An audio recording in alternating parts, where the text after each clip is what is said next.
Well,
good evening, Mr. Lotsberg.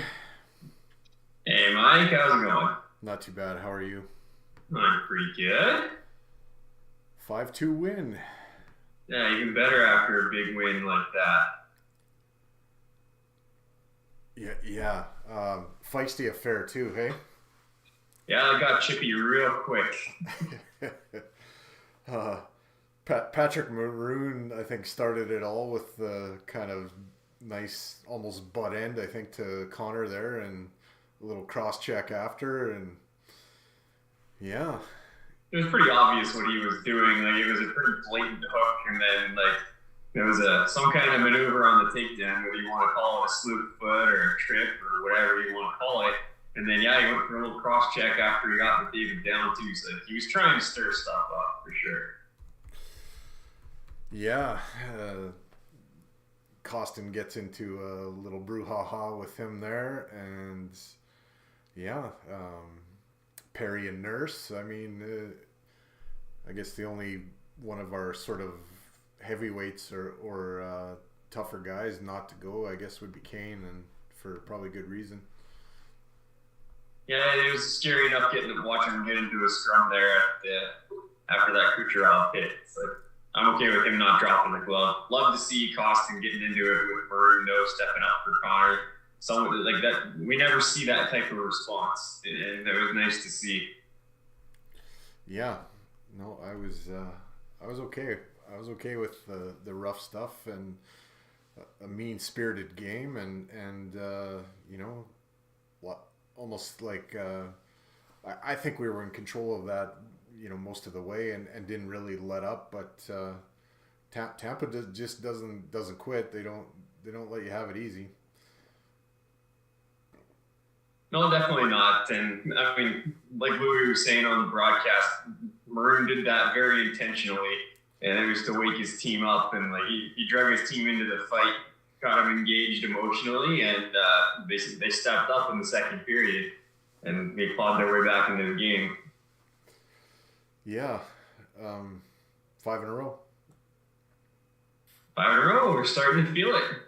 Like, we were playing some bad hockey in the first half of the season. Like, I was expecting a streak similar to this, maybe not 5 in a row, but I was expecting some better play coming up here pretty quick, and glad we got it on that important California road trip and against a quality team like Tampa Bay.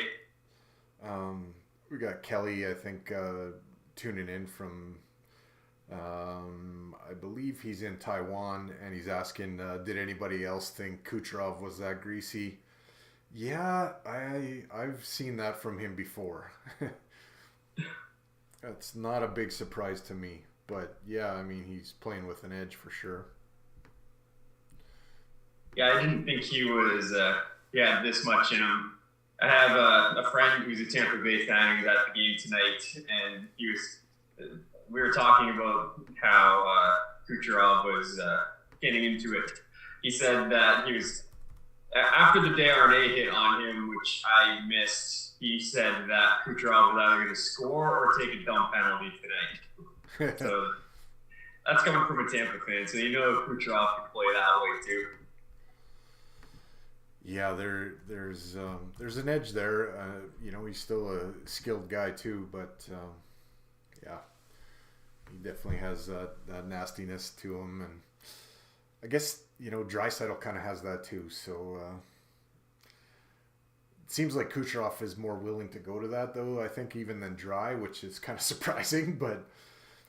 I mean, Draisaitl, it's more like he'll throw his butt into you, he'll throw a shoulder into you, he'll give you a smirk after some sort of physical confrontation. Like what we saw with Kucherov tonight was just blatantly obvious calls that were missed.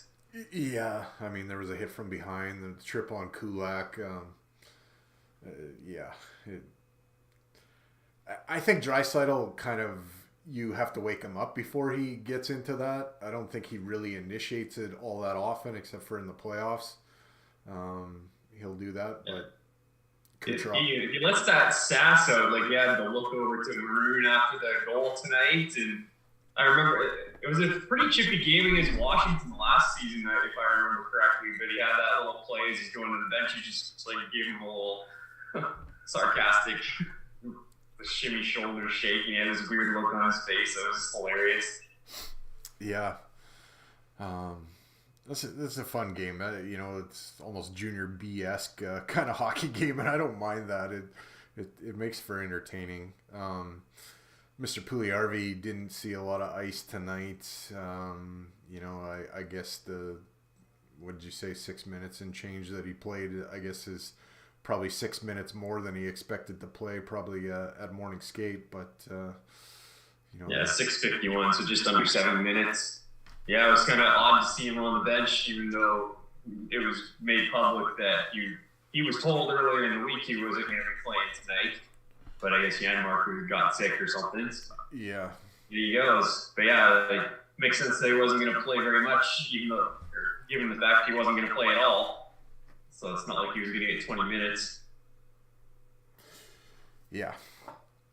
And then he takes a penalty, and that probably doesn't bode well for him either. But it was a very soft penalty that could have just as easily not been called. But yeah, it doesn't hurt. It doesn't help his cause for sure.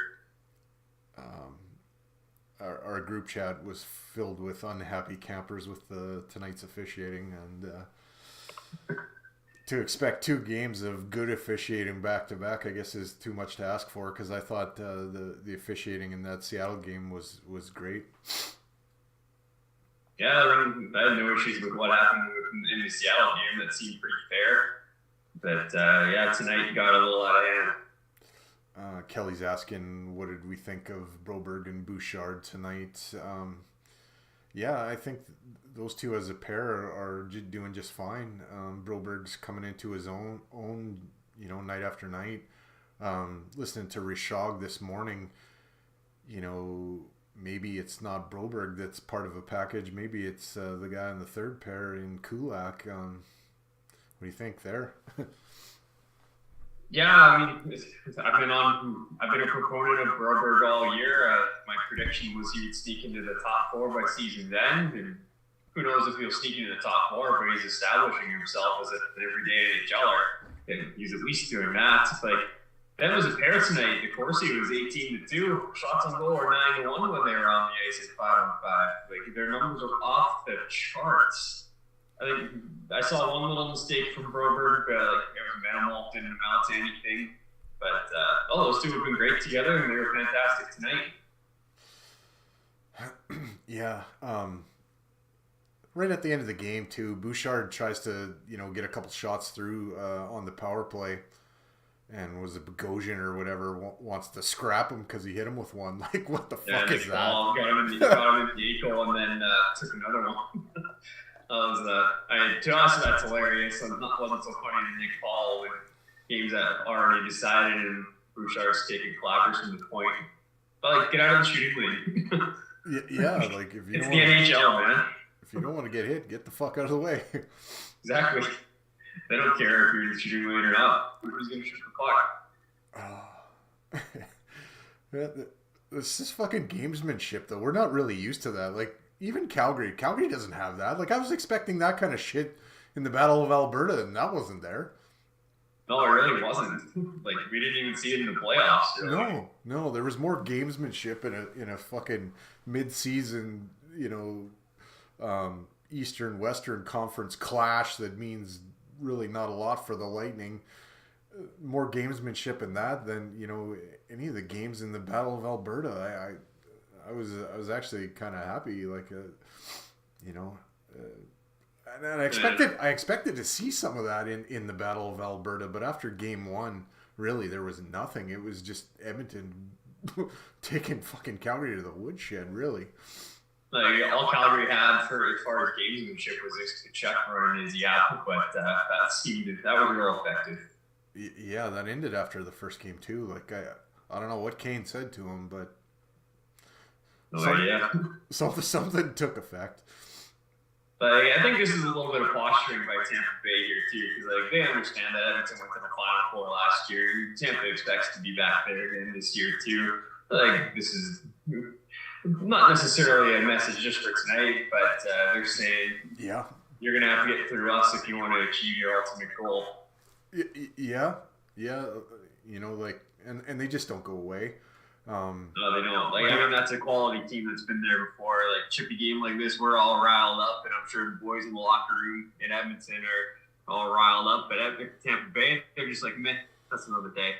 I do believe we've won both games against that club, haven't we? This year, yeah. Yeah. I think we've done quite well against them at Rogers Place specifically too. I think they said during the broadcast was like 7-2 or something. Hasn't been that many years, but like we've done quite well against them. Kelly says team finally has some bite with Costin, Desharnais, and Kane on an A. And he says it was finally good to see Nurse throw hands. It's about times, for fuck's sakes.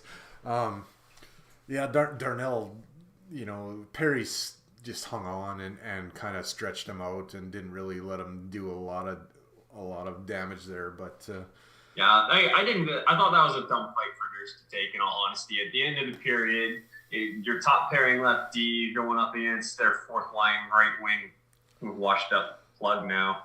Like that's an exchange Tampa takes all day. All day. I liked Nurse stepping in during the Kane situation while that was going down. But I didn't like the fight with Barry. I don't mind it because it shows that he'll still do it here and there. But the best part of the night for me was he's sitting in the box, Kane's sitting in the box, Costin gets into it. Costin has this big shit-eating grin on his face, and he's skated to the bench, and Nurse and Kane are just laughing. Like, to me, that was the best part of the night. Oh, yeah, that was definitely a great moment. Kane gives him a little smack on the ass, and Nurse gives him a high five. Yeah. Great. So, is Vancouver a road game, or are they at home against the Canucks, too? Yeah, Canucks are here on Saturday, I think. Yeah, I thought I heard Jack Michaels at the end of the broadcast saying... Oh, no, it's definitely a road game. I got it on the app here. Okay. It's definitely a road game. I thought it was at home for some reason, too. Yeah. So they go into Vancouver and try to win a hockey game there, which hasn't been an issue for most clubs this season, but yeah, Vancouver usually plays us pretty tight, especially in their barn. But like, I'm not worried about the Canucks. Like, we can take them. Yeah, and just keep the streak going. So did Seattle play today? They did. They beat Jersey in overtime. So we just treaded water. Basically, we're still 5 points back, or 3 points. Three points. Vegas lost to Detroit. So we're 3. And then LA lost to the Stars. So like the top of the Pacific just got tighter. So 3 teams tied with. Is that right? Like they showed it at the end of the Seattle game I was watching. The Kraken and Vegas both have 58, and the Kings have 56, I think. I'll pull it up here. Yeah, Kraken and Vegas are tied at 58. Kings have 56, and the Oilers have 55. Okay, so we're 3 points off the lead now. 3 points off the lead. the Vegas losing against Detroit, that's a big surprise and a huge help for us. Yeah. So that Vancouver game is another important one. Shocking. Yeah, like we got a stretch of 8 in a row here against beatable opponents. It's just like we got to make some hay. I don't think we win all 8 of them, but we got to win, I think, at least 6. Like that's my expectation. Yeah. It's like if we do that, then it'll be a real hot streak, and who knows where we're at then, but we'll be really in the mix. These guys were due to go on a bit of a winning streak, though. They really haven't had much of that this season. So yeah, they had the 2 10-game stretches where they were 7-3, but aside from that, they haven't really had much of a streak at all. You start scratching a guy, healthy scratching in multiple games back to back. That, to me, that's a bad sign. So maybe Janmark's flu kind of extended Puljujarvi's.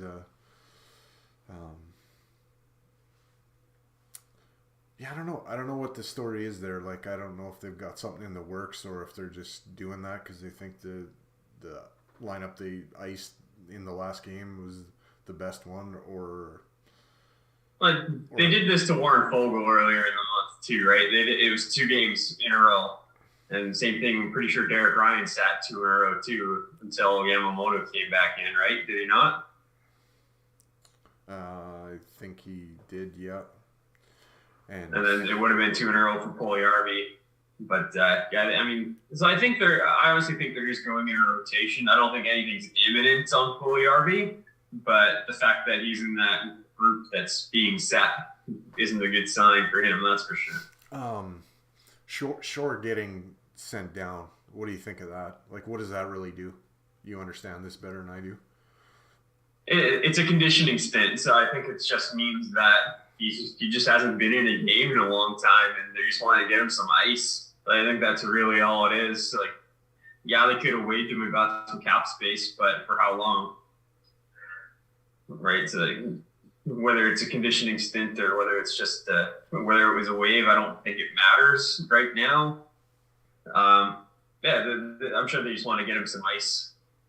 He's in that group of forwards, like NHL quality. Like, sure, isn't better than a lot of the guys in the lineup right now, but he can still give you quality minutes. But there's just a big logjam of guys now that we're almost healthy again. Kelly says might Shore going down also be a showcase of a degree. If it was more than if it was on waivers, then maybe. But it's just a conditioning stint. It's like I really think it's just to get him some game action. So I think with a conditioning stint, you can always stay down there for a certain number of games, like 4 or 5 games at the most, and then you're back up. Yeah. So I really think it's just to get him some action. I wanted to ask you before, because I was thinking about this, like, let's play the hypothetical game. If you were making a trade for Chychrun and you went Puljujarvi, Fogle, Broberg, I'm not saying I want to do that, but a first and a second, who says no? So it'd be Chychrun, and then we'd be giving up Puljujarvi, Fogle, Broberg, a first and a second. Yeah. I think that's even more than what they're asking for him, no? I think the price has come down a little bit. I thought it was 2 firsts and a second or something like that. Like, I think the Oilers would say no to that. Well, the only reason I do it that way is to have more cap space. Yeah, I think you could sacrifice Fogle and Puljujarvi without giving up too much in terms of performance from the bottom 6 forwards and get a lot of cap space out of it. I just don't see Arizona taking on that much money. Like, I think that'll have to happen in separate deals. Damn it. I thought I solved the riddle. Well, it would cost us more draft capital for the Coyotes to take on that much money from us. I saw something recently where they had like a proposed value of of how much it would cost to take on certain amounts of money, and it was like a certain level of pick for this much and another pick for that much money. But I think for Coyotes to take on like $6 million of salary, a little over $6 million, I think that would cost a pretty penny. And now, like, looking at the play recently, I would swap out Broberg and put Kulak in his place. In that, I mean, if you're getting a left D, I don't mind the idea of moving Kulak. Like, I think you keep Broberg no matter what. Like, I don't think it makes sense to move him. But I just wouldn't want to acquire a guy that would block Broberg's potential. Like, I think Broberg is the 2LV of the future. He might not be in that position today, and he might not get there this season like I thought he would. But he is the guy that they want in that spot going forward. So if you get a guy like Chychrun or someone else that's going to block him, then that seems counterproductive. And there's 3 years left on Chychrun? 2 after this, I think. Okay. So that timing's not terrible, though. It's not terrible. But, like, the way I've been looking at it, Chychrun is 3 years older than Broberg, and he's obviously a little more established. The Oilers are in a championship window right now, but if Broberg, let's hypothetically assume that both of their primes end at the same age, then Broberg's prime is going to last 3 years longer. That extends the Oilers championship window about 3 years. Kelly's asking about what do you think about JP going to Montreal with the Habs losing Slafkovsky for 3 months? Ooh, that's a tough blow for the Habs. But they're tanking hard. I don't think they're going to be too upset about losing a player. So I don't see them being in a hurry to address their roster spot. It's a developmental year for them. Like, you can see them passing the torch on to a lot of their young guys like Caden Gooley, Arbor-Check Ash, Nick Suzuki, Kirby Doc. Like, they've got Cole Caulfield. Like, they've got a ton of young guys that. I mean, this is a developmental transitional year for them, and if they happen to get lucky in the draft lottery and get a Connor Bedard out of it, then great. But I don't think they want to do anything to improve their draft lottery odds. So it shows me here that there's 2 people watching on YouTube right now, and Kelly's one of them, and there's some other mystery person out there, but... yeah, I appreciate everybody watching. I know it's late. I was having trouble with my whole setup here, not wanting to recognize my new camera, so I had to uninstall the program we used to stream with and reinstall it. So, but yeah, I haven't talked to Kelly in a while, but Kelly, I hope you're doing well. Yeah, it's I believe summer over there where he's at, so. Hopefully he's enjoying it. I don't know how far he is from the ocean, but some beautiful beaches down in Thailand. Yeah, he's closer than us, which makes me jealous. Yeah. What do you think of the play now? You know, it's like they've sort of turned a corner and starting to come along. Like, defensively, I thought again tonight, they did well. Like, they made it difficult for Tampa to get into the meat areas of the ice. There was that one, I guess it was the second goal, I believe, that was kind of the one-timer from kind of the side that kind of went through Campbell. I wish he would have had that one, but it was a hard rocket shot, but kind of seemed to leak through him. But we didn't really give up like a ton of danger, you know? No, like, as a team, I think their structure has improved a lot. Like, I don't know what was said in that players-only meeting or after the Kings game, but it seems like the team structure has definitely improved. I think the big thing is, honestly, guys just not shooting themselves in the foot. Like, the big mistake isn't happening quite as often. Like, Darnell Nurse tonight, I saw on the Brayden Point goal. Beautiful passing play by Tampa Bay, but Nurse got beat by Brayden Point up in blue line. Like, he was just too aggressive, and Point got him to the inside and beat him to that easy goal. So it's just little things like that.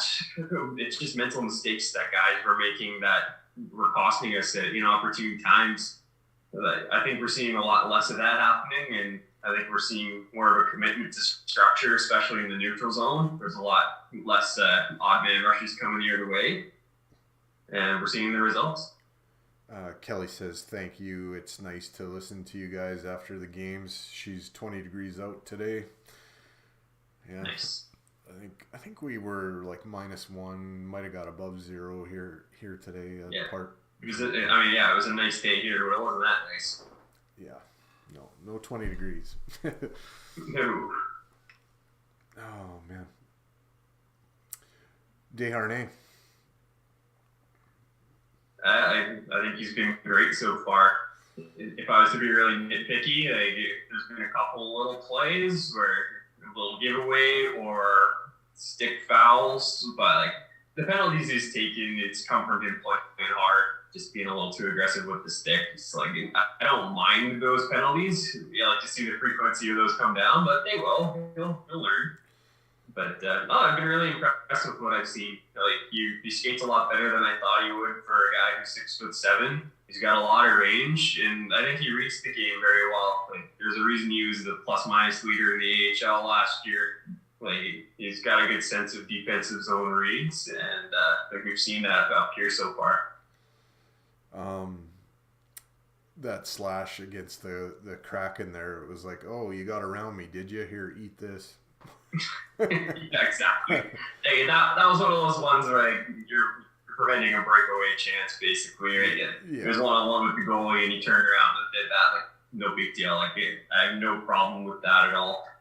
There's been a few other ones though where it was just a little too hard. That's all. Yeah. But I've also seen him make a lot of good plays where he broke up the play with a big hit on the boards and then got back into the slot and deflected a pass away and made it clear. Yeah, he's done a lot of good things. He's really actually positionally sound. Just getting adjusted to the NHL game where guys can move a little bit faster out there is all really that needs to happen for him. But no, it's nice to have a big kind of mean warrior out there. He gets paired with Nurse, on occasion out there, and I like the two of them together. So, yeah. Yeah, I like that as well. It gives Nurse a little bit more freedom and someone to cover up if he does make a mistake. And that's two big guys that are pretty physical too. I don't know. Nurse is 6'3", 6'4". Yeah, 6'4". Darren is 6'7". So yeah, it's two big physical guys. That's a tough pairing to play against. I think it was that Seattle game that Nurse was getting into something there too, and the linesman actually dwarfed Nurse. I was surprised by that. The one linesman there, he was huge. I remember that. Yeah, he was a big guy. Oh man, I don't know how long you want to go for here. We're just about to a half an hour. I think we'll kind of do like what Rashog and Strudwig sometimes do on their pod with the short shifts. Maybe go another 10 minutes or so and call it a night. Sure. Yeah. Do you have any ideas of how they can change the group, or are you content with what's going on now, or do you think it's a bit of a mirage, or what do you think? I always go back to the cap. It's money in, money out this year. I've been harping on that all year long. People are like, we need to add this $6 million player, this $4.5 million player. I'm like, no, we can't do it this year unless you're doing some major roster reconstruction, which just doesn't happen mid-season. It's if you can do some work on the edges, you can trade Ryan Murray out, you can trade Devin Shore out, then you can get some NHL minimum bodies back in there. But I'm pretty content with the group as is, honestly. I think I was talking about this being a transitional year for Montreal. I think it's a little bit of a transition year for us too, which is tough to say after a conference finals appearance. But it's just because we moved out some older guys, and we need Evan Bouchard to take a step and become our top pairing right D. Hasn't happened yet. Will happen eventually. We need Philip Broberg to step up and become our 2LB. It might happen eventually. Hasn't happened yet. We need Dylan Holloway to have some really consistent top 9 production. Hasn't happened yet. Like those 3 guys, we need those 3 guys to develop and progress into like useful top pairing and top 9 players. Yeah, Holloway's game picked up the last few. Didn't see a lot tonight really, but I mean, like he does a good job drawing penalties on the odd time, and like he shows glimpses with the puck, kind of like Ryan McLeod last year. Like, he looked good with the puck on his stick in certain moments, but wasn't getting a lot done. So like, that's kind of what I'm seeing. Costin's gonna catch Matthew Tkachuk for drawing penalties here if he keeps it up. Yeah, Costin's just been a beast. Every aspect of the game, he's been great. I'm finding a guy like Costin too just adds to our depth, which makes me even more excited about this roster. But I said this at the end of the last podcast we did on Oilers Live on Tuesday, and I'll say it again here. Our biggest issues during the playoffs last year were goaltending, which I think we've improved there. Team speed, I also think we got younger and faster, so that's improved. And injuries were the other one, like knock on wood. But so far we're healthy. Can't control those, so we have to hope that nothing happens. But last year we had Draisaitl playing on a leg and a half, and we had Darnell playing with a significant issue. So I think if those 3 things have improved, then I think we actually have a pretty good group here. You haven't done it yet, but March 4th, Oilers Live Cup Heavy Hockey Showdown is what it's going to be called now. Yeah. They're a lot of fun. It's, makes for a great weekend and usually raise some money for a charity. I'm not exactly sure if they got that figured out yet, what we're going to raise money for, but we'll know that right away. It's fun. I gotta get on some ice somewhere and shake off some rust too. I've gotten into a couple of games with Dash and Jeff's team, and I got a little bit of rust to shake off too. I was in the one right before the pandemic. That was a lot of fun. That was a good day. Oh, you played in that one. Oilers played the Jets, I think, then too, maybe? Yeah, that's right. It was an Oilers Jets game. Yeah. That was, I think, the last game, too, before it all shut down, wasn't it? There wasn't many after that because it was like late February or early March. I think it was late February. Yeah, and honestly, that really was the last time I had all the gear on. I've been on the ice since then, but... oh, yeah. So I gotta... Dash is going to be coming from my ankles, I'm pretty sure, so... that was always going to be the case, I think. Kelly asked earlier, did you guys see Savoy had a Hattie in Baco? Yes, I did see that. Yeah, it would be nice for some guys down there to really get their shine, and then you can think about, maybe injecting somebody off of down there, too, to see what they can do at the big league level too. Yeah, I don't think we have any of our forwards down there that are just ready yet. Like, they just need more time. Like, I love Borgo. Like, I love him as a prospect. I would love to see him in the lineup next year, but it might not come till halfway through the year, unfortunately. But like, they got a lot of good guys coming, like Savoie, obviously, and Lavoie, Tullio. Like, a lot of good guys down there. They're just not ready yet. Like, the defense prospects are the ones that are closest to ready, as you're seeing with Darren A right now. Kelly says they're finally playing the kids down there. Stoffer shamed Chalk into it, I guess. Chalk finally caved into the pressure. Yeah. But yeah, it was just so weird how he was just giving all the AHL vets all the quality minutes. Well, meanwhile, the kids are eager and needing to play, and they just weren't. But now we're starting to see them get involved a little bit more, and they've been doing fairly well lately. Do you think we've got a legitimate shot of catching up here and taking over the Pacific?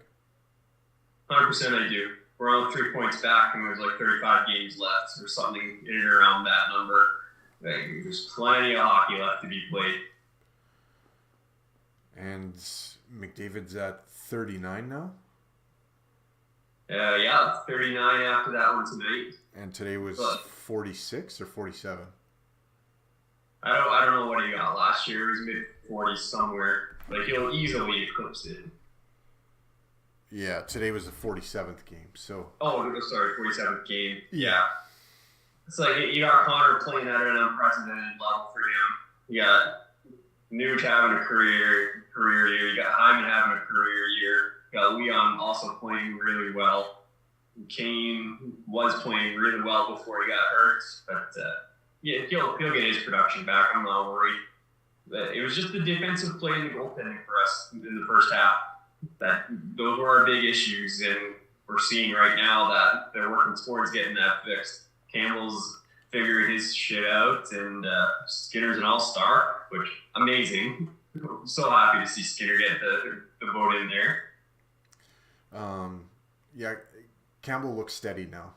Like, he's not lights out, but he looks steady. I mean, he out-dueled Vasilevsky tonight, but he had a lot of help. But yeah. Like, he's making the saves he's supposed to make, and he's throwing in a sensational glove save like the one on Kucherov tonight, throwing one of those in every once in a while. And, like, those are starting to outnumber the ones like the one that went through his glove last game. And you know, some people, like Flames fans and Leafs fans, will discount the win tonight because Tampa played yesterday, but a lot of their big guns, really, their ice time in Vancouver was not... they weren't taxied at all, like 15. No, they were up 4-0 in the first period. Yeah. Like, that was out of hand early, so that was a pretty easy game for them. Yeah, and it's not like Vasilevsky played last night either, so he was fresh, and we lit him up, so... Yep. That's exactly right. Not like, I don't care, 3-4 nights back to back. Tampa Bay is a quality team. So, and like, that was more of a fight than they put out at Rogers Place in other recent games that I've seen. Like, I've been to a few of them live with my friend who's a Tampa fan. And yeah, like, this is by far the best fight Tampa's put up against us at Rogers in a long time. Yeah, I've been to a Bolts game where we kicked the crap out of them too.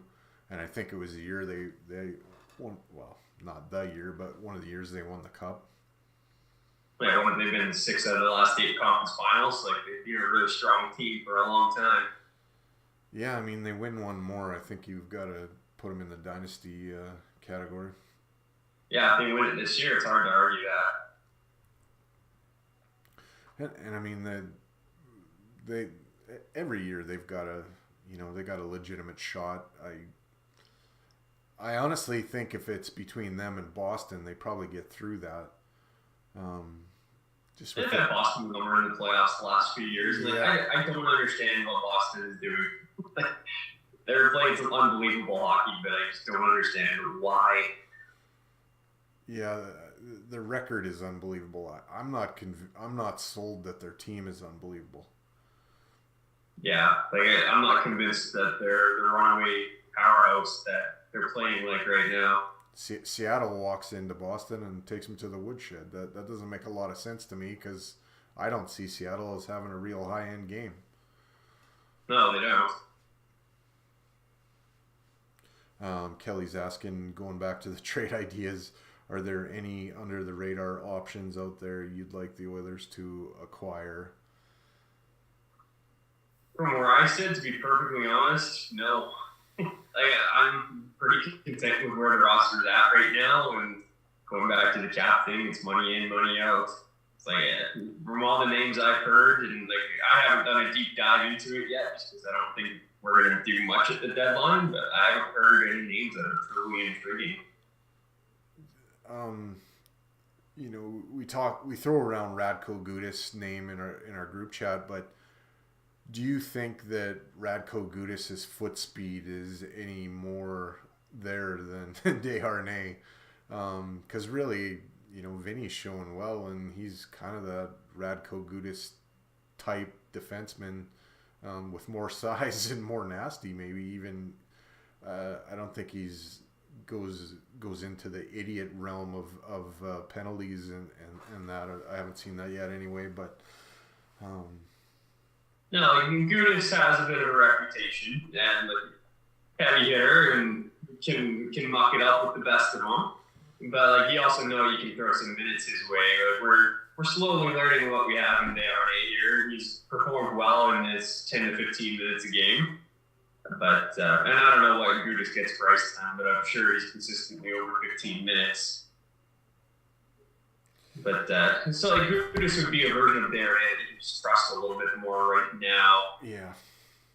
But it's just what do you have to give up to get him? What do you lose off the roster? Like, do you lose Tyson Barrie's puck mobility and power play expertise to fit Gudas on the roster? I don't think that's worth it to me. Kelly's saying for me, Yamo, Yessi, I know. Fogle concern me. Killer's health is becoming an issue. Oh, I think he meant Kyler's health is becoming an issue for how much time on the ice he gets. So the wing depth in the bottom sixth. I think there is actually a little bit of a logjam of wing depth for a change on this team. I mean, Yamamoto is on the shelf right now.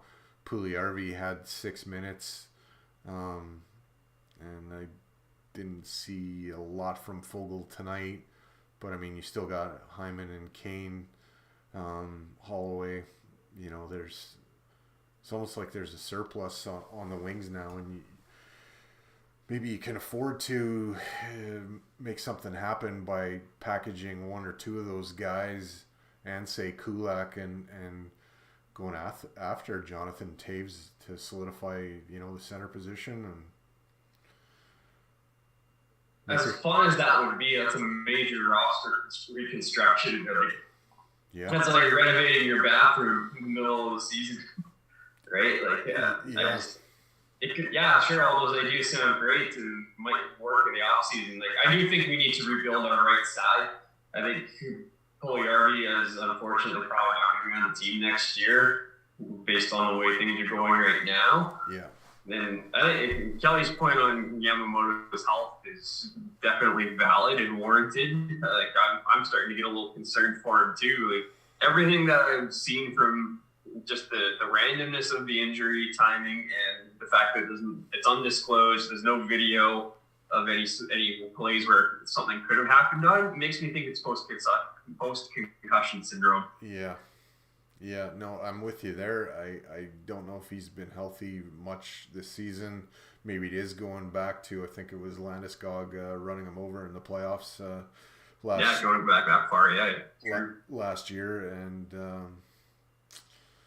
I mean, that's unfortunate. And I mean, he's not the biggest guy in the world, so maybe the cumulative toll of everything that he's gone through in the NHL is taking its toll on him. And he's him and Puljujärvi, I look at them through the same lens. I mean, I think, and even Fogle too, for that matter, they're streaky guys. They can get hot and light it up and score 5 goals in 8 games and then go quiet for 20 or 30. And if they all got caught fire right at the right time, in the playoffs, those are the kind of things that can get you into different, into the next round. And but yeah, maybe you need to lose one, and I think the way it's been going, it's Puljujärvi first, but I don't know. We'll see. Yeah, I think I see Puljujärvi and Yamamoto, like, from a production standpoint, I see them as like interchangeable, almost. Like they're pretty much the same. Fogle is even a little bit worse off than those two. I remember diving into it at the beginning of the season, and Puljujärvi and Yamamoto were like middle 6 forwards at best. Top 6 was a bit of a stretch for them. And Fogle was like, he was producing at a 4th line rate, and I think that's still the case right now. But we've got them playing higher up in the lineup. We've always got one of Puljujärvi or Yamo in the top 6, if not both. And then Fogle is even sometimes in the top 6, or he's on your 3rd line. So I think those guys are all playing too high in the lineup, and it's just too much of the same thing, which is not enough production for about $3 million each. So I think something's got to give there. Either they got to step it up, or I think Puljujärvi's the first to go. I don't think it'll be this season because I don't think there's going to be a satisfactory trade for Holland. But I can just see us not qualifying next year.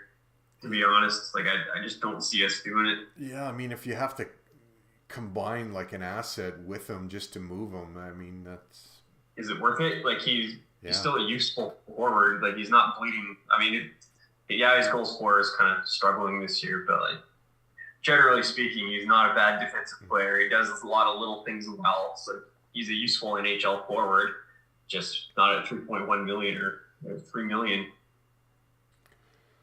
Yeah, we've upped our viewership here somehow on YouTube from earlier, which is funny. Nice.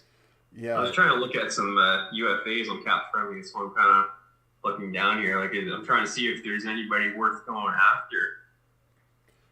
Kelly's saying that no team will qualify him at $3 million. He'll go to market, in my opinion. I agree with that. His story's left to be written still. Like, you know, we're, like I said, 47 games in, so a little bit past the halfway mark. I mean, he could go on a tear down the stretch, and you know, everything could change, and maybe all of a sudden he becomes somebody that teams want at the deadline. It's hard to say. I'm thinking back to Jake DeBrusk last year. What was his qualifying offer? It was 4.5 or something like that. Same idea, a kid that had requested a trade and hadn't really gone off yet. But like nobody wanted to trade for him because his qualifying offer was going to be through the roof, right? Like, you know, why would a team want to trade for Yessi right now, knowing that they're likely going to have to lose him risk losing him, having him go to market when they don't qualify him? We did the same thing with Athanasiou a couple of years ago. The qualifying offer wasn't anywhere near, or wasn't worth anywhere near it for the production we were getting, so we chose to let him walk. Yeah, and that seems to have been the right decision. Yeah, I wish him nothing but the best. If you dislike Jesse Puljujärvi, I don't know how. I mean, happy-go-lucky kid, and I mean, there's fault on the player and there's fault on the organization, I think, for where he's at. But I wish him nothing but the best. There's no hard feelings here. I wish he could have resurrected his career here, but it's just not seeming that that's going to be the case. So yeah, it's just sad. It's all like, love Yessi. Like, definitely wish him the best wherever he goes. But it's unfortunate. I wish it would have worked out here, but the odds of that happening are going down hard by the day here. Kelly's kind of asking, do you like JP style for the postseason? Maybe Holland would keep him, knowing that he doesn't really hurt the team when he's on the ice. If it comes to where you have to expend an asset just to move him, I'm with you. I don't know if you do that. Like, my big combined trade there, I guess, is really about cap space more than anything. And you've identified players that we can afford to lose and gain cap space from, like, except Broberg. Like, I wouldn't want to move Broberg for anything right now, to be honest. But like Vogel and Yessa and Kulak, like, we could afford to. I say Kulak just because if you have someone of equivalent talent coming back in, like, I don't think you can afford to lose Kulak for nothing right now or for picks. Like, there would have to be somebody coming back. My only really issue with Puljujärvi is the lack of finish. You know, that's it. So that's it. You know, if he finished, you know, a little bit more, and he was sitting at 10 or 11 goals right now, or even 9, you know, I'd be content with that. But a $3 million player, to me, you got to be tiptoeing around the 20 goal plateau come season end. That's kind of my thinking on it anyway. Like, I was thinking, like, I remember talking our preseason show where I saw an easy path to 20 goals for Puljujärvi because he had 15 in 65 last year, or 14 goals in 65 games last year. So add a little bit of progression plus a full healthy season, there was a path to 20 goals. But yeah, it's just his lack of finish. It's a lack of composure, and his hands. He just doesn't have the hands to get the puck up, and when he's pressured in the slot, that's really it. His shot, like he's got a hard shot. He just kind of blindly fires it at the net low and into the pads. I think a lot of it's confidence. You just don't take that extra time to, chart your course and set your aim and put it there.